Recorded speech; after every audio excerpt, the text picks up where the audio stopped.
कल तक आप लोगों ने सुना कि मेरा भक्त कभी भी नाश को प्राप्त नहीं होता है। जो भगवान की भक्ति करता है उसका कभी नाश नहीं होता।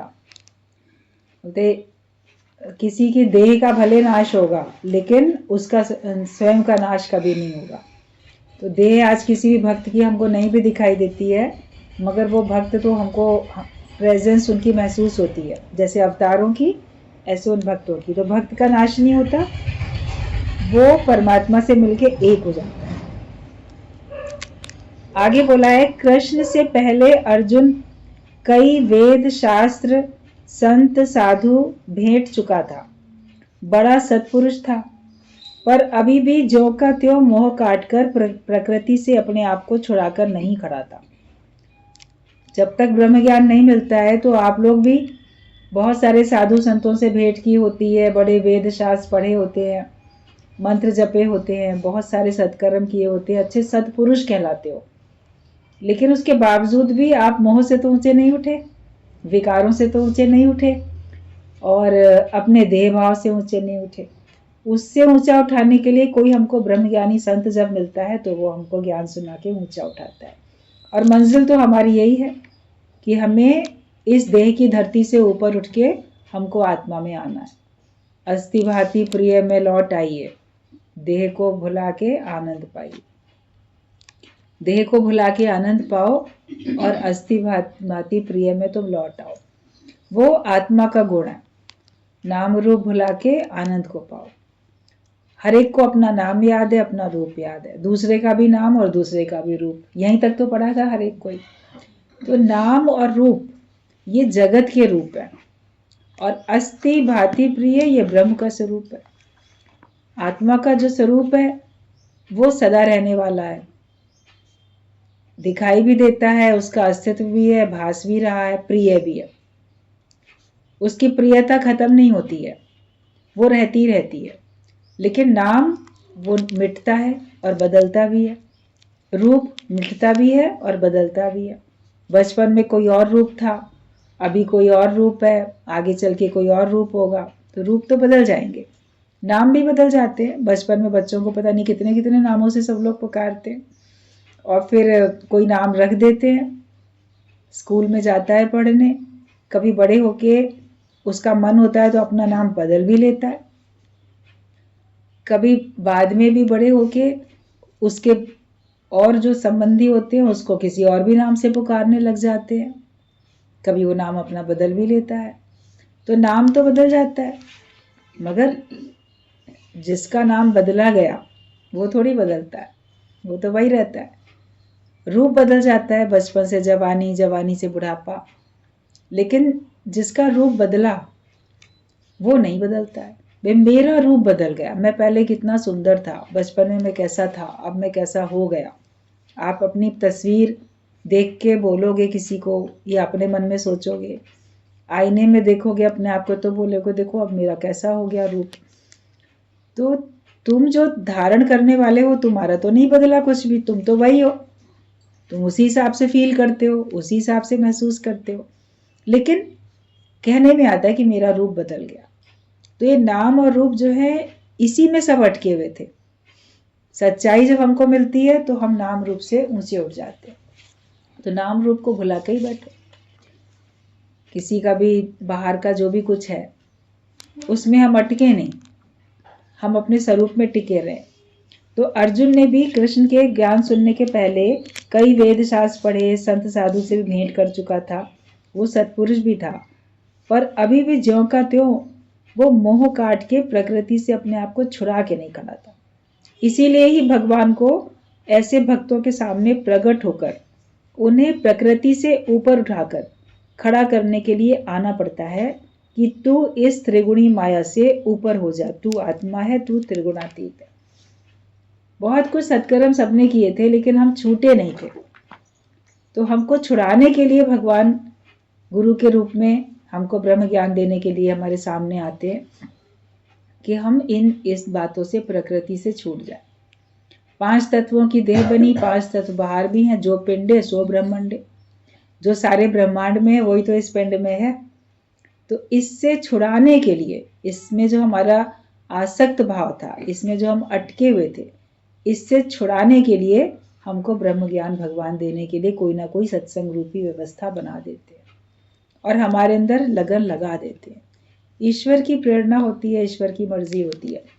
फिर आप उसको कितना आगे ले जाओ, आप उसको कितना अपने जीवन में उतारो, ज्ञान को कितनी अपनी स्थिति बनाओ, ये आपका पुरुषार्थ होता है। भाग्य से चीज मिली मगर हमने उसको संभाल के रखा, उसका सदुपयोग किया, या हमने उसको ऐसे ही गंवा दिया, या उसका हमने दुरुपयोग किया, ये आपके ऊपर है। क्योंकि मनुष्य को कर्म करने का अधिकार दिया है भगवान ने, वो जैसा चाहे कर सकता है। इसीलिए हर एक के भाग्य अलग अलग होते हैं, क्योंकि हर एक ने अपने अपने हिसाब से कर्म किए होते हैं। भगवान तो सबको एक जैसा बनाते हैं, लेकिन कर्म करने का अधिकार जो दे रखा है कि तुम जैसा चाहो वैसा कर सकते हो। ईश्वर ने मनुष्य को अपने जैसा बनाया। जैसे भगवान के लिए कहते हैं ना कि भगवान जैसा चाहे वैसा कर सकता है, जो चाहे वो कर सकता है, तो मनुष्य भी जो चाहे वो कर सकता है, जैसा चाहे कर सकता है। अपना जीवन अच्छाई की तरफ ले जाए, बुराई की तरफ ले जाए, गिरावट की ओर ले जाए कि ऊंचाई की तरफ ले जाए, ये मनुष्य के अपने ऊपर निर्भर करता है।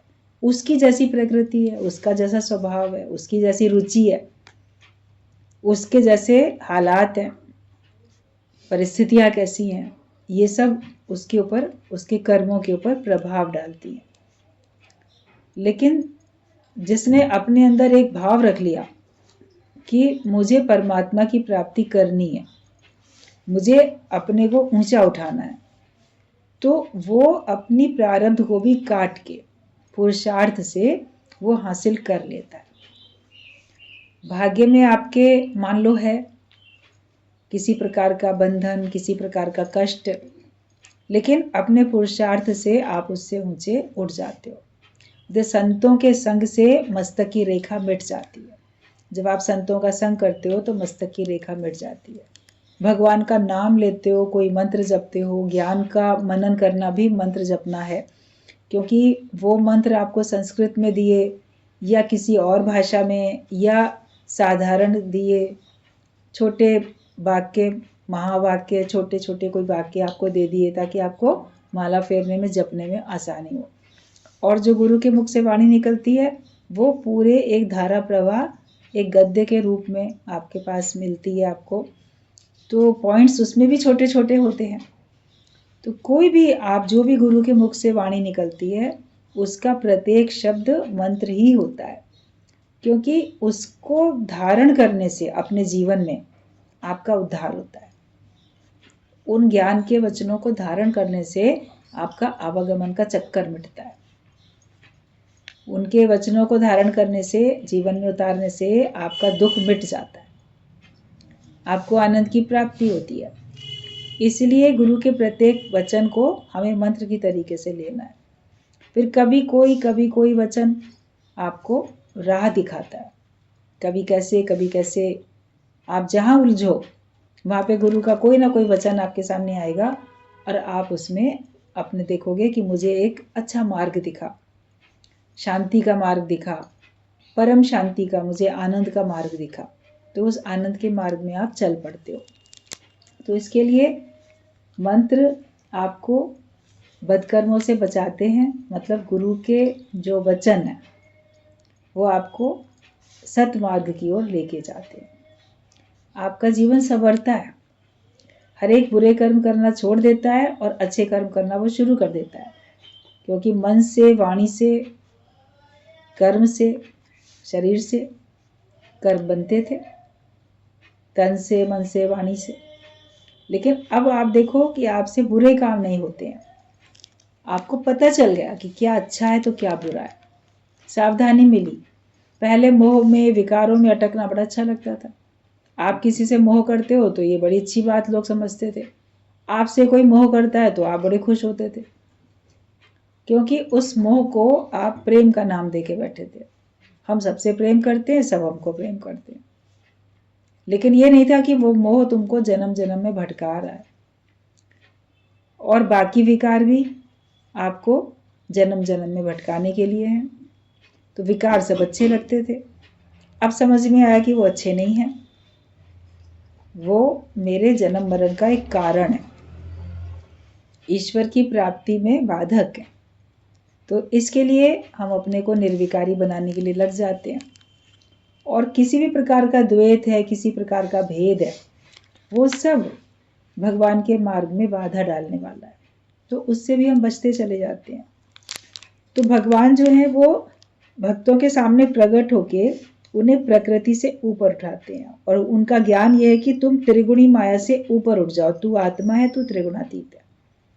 सतोगुणी माया, रजोगुणी माया, तमोगुणी माया, जैसी भी माया है वो आपको बांधे हुए है, उससे छूटना है।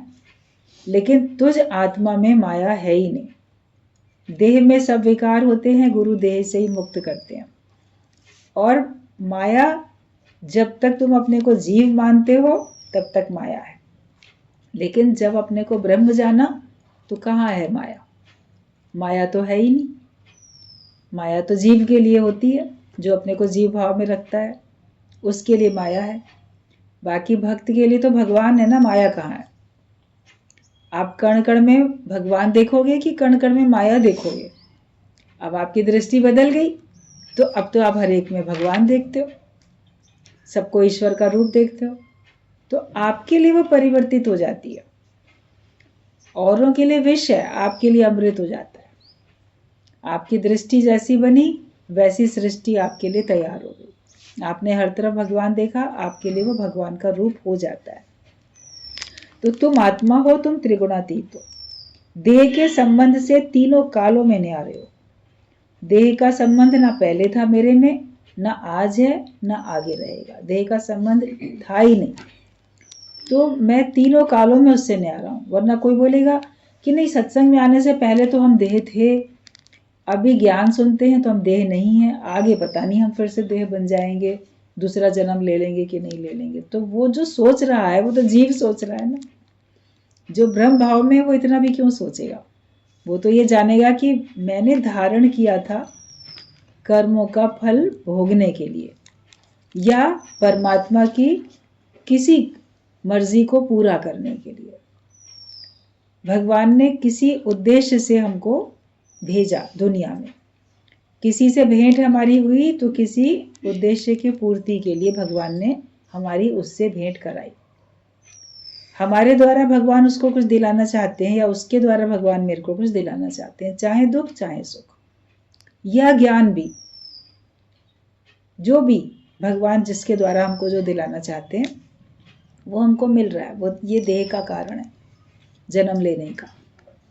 लेकिन मैं तो इसका साक्षी हूं, मैं तो इसका दृष्टा, मैं तो इसका देखने वाला। तो जब हम इस पक्की भावना में रहेंगे तो माया आपके लिए फिर बनी नहीं है। और देह का संबंध भी तीनों कालों में नहीं है। आत्मा कहता तो हर एक है, जहां तहां अब आत्मा के सत्संग भी हो रहे हैं, पर तू आत्मा है, तू ब्रह्म है, ये सत्संग सब बताएंगे। पर मैं ना, ये मंत्र कोई नहीं बताता है। बाकी सारे मंत्र तो लोग आपको बता देंगे, लेकिन मैं ना, ये तो मंत्र कोई नहीं बताता। मतलब ये बात कोई नहीं बताता कि मैं हूं ही नहीं। जो मैं अपने को देह मानता था वो मैं अब हूं ही नहीं। तो ये तो हमको अब कोई भी नहीं बताता है।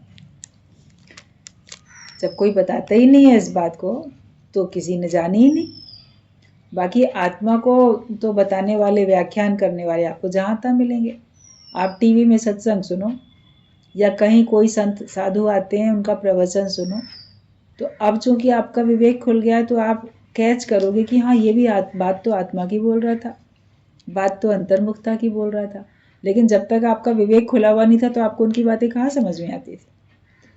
आपको उनकी कथा कहानियाँ, आपके जीवन से रिलेटेड साधारण सी बातें तो पल्ले पड़ जाती थी, मगर बाकी बातों तक बुद्धि नहीं जाती थी और समझने की कोशिश भी नहीं करते थे। अब मान लो आपका विवेक खुला हुआ है, आप बोलते हो नहीं, जो जहाँ सत्संग में चलती है ना बात, वही और लोग ही बताते हैं।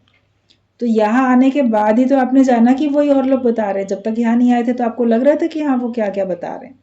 आत्मा को तो आपने पता नहीं क्या समझा था, मरने के बाद हम आत्मा बनेंगे ये सोचा होगा। जीते जी में आत्मा हुए किसने जाना था? किसी ने भी नहीं जाना था। तो आत्मा के ऊपर व्याख्यान सत्संग तो बहुत लोग करते हैं, ब्रह्म की बातें बहुत बताते हैं, लेकिन तू वो ब्रह्म स्वरूप है, तू देह नहीं है, ये बात कोई पक्की नहीं कराता। देह से नाता हमारा कोई नहीं कटवाता, माया से उपराम नहीं करेगा, निर्बंधन हमको कोई नहीं कर पाता जब तक हमारा विवेक नहीं खुलता है। और बाकी सत्संग में जाने से अगर आपका विवेक नहीं खुला था तो वो सत्संग क्या था? वो सत्संग आपका नाम मात्र का था, आपके लिए एक अच्छा समय आपका व्यतीत करने का साधन था, या आपको एक सदगृहस्थी बनाने के लिए आपको कुछ अच्छी बातें बताई जाती थी। आप इस जीवन में सुखी रहो, आपके द्वारा और लोग सुखी रहें, ये बात आपको मिल जाती थी। लेकिन आवागमन के चक्कर से छूट जाएं, ये बात आपको नहीं बताई जाती थी, और ना आपने कभी सोचा कि हम आवागमन के चक्कर से छूट भी पाएंगे। लेकिन ब्रह्म ज्ञान जब आपको मिलता है तब आपके अंदर में ये चाह उपजती है, उपजे चाह साध के संग, कि मैं इस ब्रह्म ज्ञान को पाके इस जन्म मरण के चक्कर से छूट जाऊं। तो मैं ना, ये मंत्र तो कोई नहीं बताता था, देह कोई आत्मा समझकर सब बैठे हैं।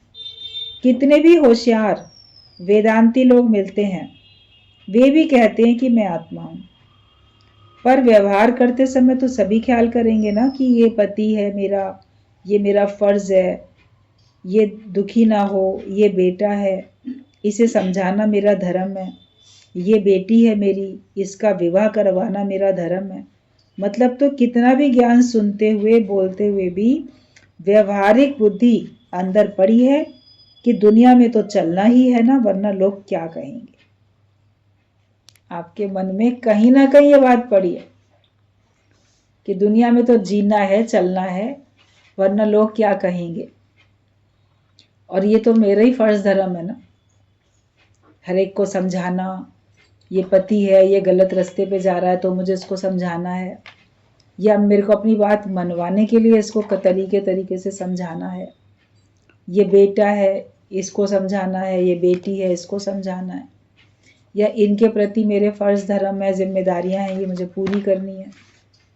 बेटे को कहीं पे सेटल करना है, मेरी आंख के सामने नौकरी पा जाए, या इसका कोई दुकान बिजनेस कोई व्यापार जम जाए, ये धन उपार्जन करने लगे तो हमारा काम पूरा हुआ।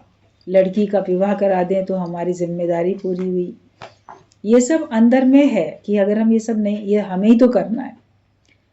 मगर भगवान का भक्त सच्चा वो ये सब देखकर बोलता है, भगवान को ये सब मेरे द्वारा कराना है तो कराएगा, वरना जिसके द्वारा करवाना है कराएगा। वो पुरुषार्थ तो करेगा, लेकिन ये अपने अंदर में मेरा है ये मान के नहीं बैठेगा कि मेरा धर्म है, मुझे ही कराना है। वो भगवान को आगे रख के करेगा कि भगवान आप ही को कराना है, आप ही की बेटी है, आप ही का बेटा है, आप ही का परिवार है। मेरे द्वारा अगर इनका कार्य कराओगे तो मैं तो करने को तैयार हूं, अकर्मण्य थोड़ी बने हैं। या किसी और के द्वारा कराना होगा, किसी और के द्वारा कराओगे, नहीं कराना होगा तो नहीं होगा। तो वो दुखी नहीं होता, उलझता नहीं, वो आत्ममस्ती में मस्त रहता है।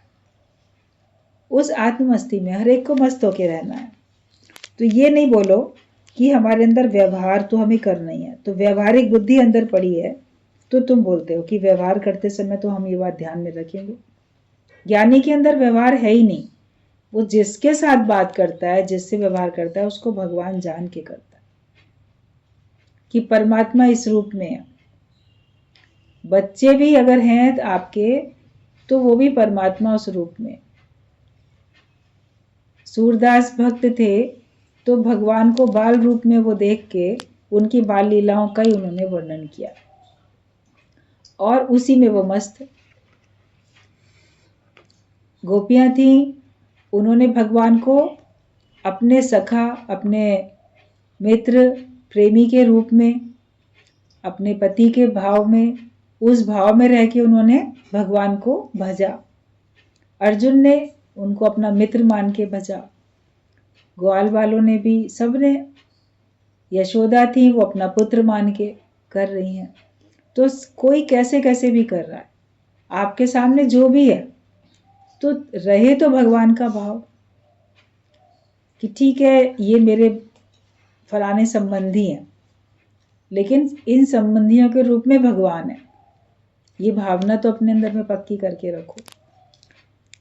तो आप व्यवहार करते हुए भी व्यवहारिक बुद्धि से ऊपर हो, वरना जहाँ व्यवहार होता है वहां पे लेन देन होता है, मैंने किया ये भी करे। रुपए का लेन देन ही मायने नहीं रखता, लेकिन मैंने इसके लिए अच्छा किया, ये मेरे लिए अच्छा करे, मैंने इसकी मदद की, ये मेरे लिए करे। आपने अपने बच्चों का लालन पालन किया, पढ़ा लिखा के बड़ा किया, उनको आपने सब सुख दिए, तो आप उम्मीद करते हो कि ओल्ड एज में ये भी मेरे लिए करें। भाई हमने इनके लिए इतना किया, देखो ये हमारे लिए अब नहीं करते।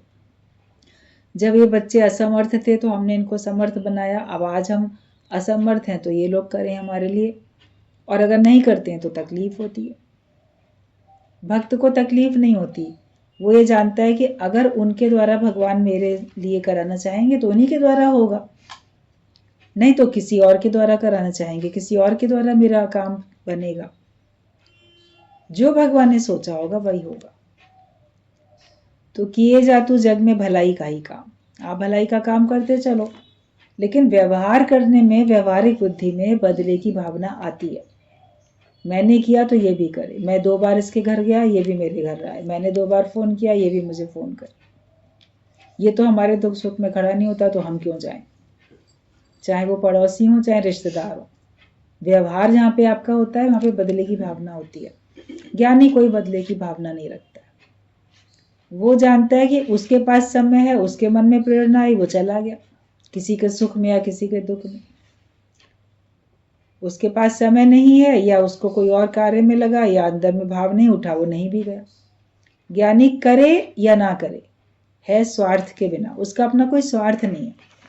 और अज्ञानता में स्वार्थ है, अपने ही स्वार्थ के कारण मनुष्य कर्म करता रहता है, अच्छे या बुरे। अच्छे कर्म भी अपने स्वार्थ के कारण करता है, और बुरे कर्म भी वो अपने स्वार्थ के कारण ही करता है। सुख बुद्धि है, तो व्यवहारिक बुद्धि हमारी हटे और हमारी सुख बुद्धि भी हटनी चाहिए।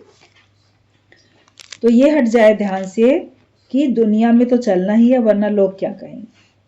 अब आत्मा में व्यवहार, फर्ज, धर्म, वर्ण, आश्रम है कहाँ? अगर तुम आत्मा हो तो तुम्हारे अंदर न फर्ज है, न धर्म है, न व्यवहार है, न फर्ज आश्रम है, न कुछ है। वर्ण आश्रम भी नहीं है, वरना आप जो हो ये इस आश्रम को बिलोंग करता है, इस आश्रम को। 4 आश्रम बने हुए थे अपने हिंदू धर्म में। 25 साल की उम्र तक ब्रह्मचर्य आश्रम है, उसके बाद 25 से 50 तक आपका गृहस्थ आश्रम है, 50 से 75 तक वानप्रस्थ आश्रम है, 75 से 100 तक या जब तक आपकी आयु है वो आपका संन्यास आश्रम। हम इस आश्रम में हैं। और वर्ण ब्राह्मण, क्षत्रिय, वैश्य, शूद्र, मैं इसका हूँ, मैं इस जाति का, मैं इस जाति का। तो आत्मा में ना कोई जाति है, ना कोई वर्ण, ना कोई उसमें आश्रम है। आत्मा तो सबकी एक है। कर्म अनुसार रचना हो गई, जिसके जैसे कर्म उसकी वैसी रचना, मगर तत्व तो सबका एक है। तो आत्मा में नहीं होता न वर्ण, न आश्रम, न फर्ज, न धर्म, वो एक रहता है, न व्यवहार है उसमें। मैं ये देह ही नहीं हूं, तो देह के संबंधी और देह के फर्ज धर्म मेरे से कैसे लागू हुए? हम अपने को देह मानते हैं, मैं किसी की माँ हूं, मैं किसी की पत्नी हूं, मैं किसी की बहन हूं, मैं किसी का भाई हूं, मैं किसी का पति हूं, मैं किसी का बेटा हूं, कुछ ये मान के बैठे हो। फिर उस हिसाब से खुद भी चलते हो और दूसरों से भी उसी हिसाब से चलने की उम्मीद करते हो। तो जब मैं देह हूं ही नहीं, तो मेरे देह के संबंधी कहाँ है? ये मेरा संबंधी है, इसको मेरे को सुख देना है और इसको मेरे से, मेरे कहने के अनुसार चलना। मेरा कोई नहीं है। ये बात क्यों नहीं पक्की कर लेते कि मेरा कोई नहीं है? मेरा कोई ना सहारा बिन तेरे, घनश्याम सांवरिया मेरे। भगवान तुम ही मेरे हो, बाकी मेरा कोई नहीं है। मेरा मेरा कहने का शौक है तो भगवान को बोलो ना कि भगवान मेरा है। हम संसार वालों को मेरा कहते ही क्यों है, मान के ही क्यों बैठे हैं? वही तो हमको कष्ट देता है, वही तो हमारे दुख का कारण है। मेरा बोला तो तुम्हारा मन मैला होता चला जाता है, मेरेपन में तुम्हारे मन में मलिनता आती जाती है।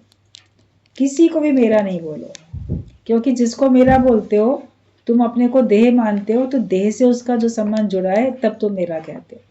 जब तुम देह नहीं हो तो तुम्हारा कोई नहीं है। तुम आत्मा हो तो आत्मा का संबंध केवल परमात्मा से। तुम देह हो तो तुम्हारा संबंध पूरे संसार से। सारे संबंधी तुम्हारे पास हैं और वो तुम्हारे से बंधे हुए हैं और तुम भी उनसे बंधे हुए हो। तो मैं ये देह ही नहीं हूं, तो देह के संबंधी और देह के फर्ज धर्म मेरे से लागू कैसे हुए? शरीर से ऊपर चढ़ जाओ, अपने को देह से उपराम करो। परिवार से, समाज से, जगत से ऊपर चढ़ जाओ, मतलब हर एक बात से उपराम होते चले जाओ।